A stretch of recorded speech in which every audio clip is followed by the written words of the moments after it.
नमस्कार, मैं हूँ वैष्णवी। स्वागत है आपका 7 PM शो में।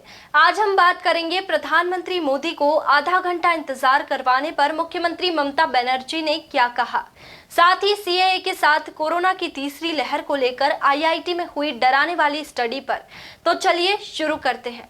चक्रवाती तूफान यास से हुए नुकसान का आकलन करने के लिए प्रधानमंत्री नरेंद्र मोदी की समीक्षा बैठक में मुख्यमंत्री ममता बनर्जी के शामिल नहीं होने का मामला तूल पकड़ता जा रहा है।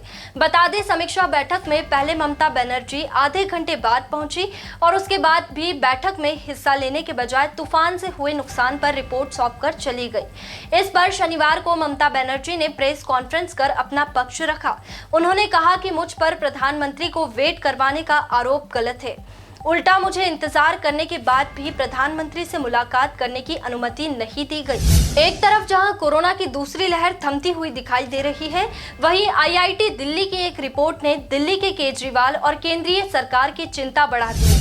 IIT दिल्ली की इस रिपोर्ट में कहा गया है कि कोरोना की तीसरी लहर में राजधानी को रोजाना 45,000 कोरोना के मामलों के लिए तैयार रहना होगा।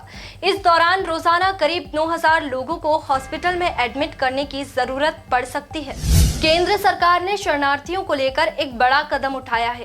केंद्र ने देश के 13 जिलों में रह रहे अफगानिस्तान, पाकिस्तान, बांग्लादेश से आए गैर मुस्लिम शरणार्थियों को भारत नागरिकता देने का फैसला किया है। ये शरणार्थी गुजरात, राजस्थान, छत्तीसगढ़, हरियाणा और पंजाब के 13 जिलों में रह रहे हैं। इनसे शुक्रवार को भारतीय नागरिकता के लिए आवेदन मंगाए गए हैं। केंद्रीय गृह मंत्रालय ने नागरिकता कानून 1955 और 2009 में कानून के अंतर्गत बनाए गए नियमों के तहत आदेश के तत्काल लागू करने के लिए आशय की एक अधिसूचना जारी की है। पूर्वी लद्दाख में वास्तविक नियंत्रण रेखा पर चीन ने एक बार फिर सैन्य गतिविधियां तेज कर दी है। गलवान घाटी में हिंसक झड़प के करीब 1 साल बाद चीन की सैन्य गतिविधियों से टकराव की आशंका बढ़ गई है। रिपोर्ट में कहा गया है कि शांति की कोशिशों के बीच चीन ने भारत से लगी सीमा पर नई हथियार प्रणालियां जुटानी शुरू कर दी है। गौरतलब है कि पिछले साल मई में चीनी सेना लेह से करीब 8 किलोमीटर अंदर तक आ गई थी। इसके बाद जून के मध्य में दोनों सेनाओं के बीच हिंसक झड़प में सैनिक शहीद हो गए थे। दिल्ली के छत्रसाल स्टेडियम में शुरू हुए सरकारी ड्राइव थ्रू वैक्सीनेशन सेंटर का उद्घाटन करने पहुंचे मुख्यमंत्री केजरीवाल ने एक बार फिर केंद्र से गुजारिश की है कि केंद्र सरकार जल्द से जल्द टीके खरीदकर राज्यों को उपलब्ध कराए। साथ ही अरविंद केजरीवाल ने यह भी कहा है कि बीते 24 घंटे में कोरोना के करीब 900 केस आए हैं। उन्होंने कहा कि कोरोना की दूसरी लहर में ऐसा पहली बार हुआ है कि 1000 से भी कम केस एक दिन में रिपोर्ट हुए हैं। देश में कोरोना वायरस की दूसरी लहर भले ही धीमी पड़ गई हो, लेकिन कोरोना वैक्सीन की कमी काफी चिंताजनक साबित हो रही है। हाल ही में भारत बायोटेक कंपनी ने कहा कि वैक्सीन की सप्लाई और उत्पादन की प्रक्रिया जटिल है, इसलिए कोवैक्सीन की किल्लत देखी जा रही है। इस पर कांग्रेस नेता पी चिदम्बरम ने वैक्सीन सप्लाई का कैग ऑडिट करने की सलाह दी है।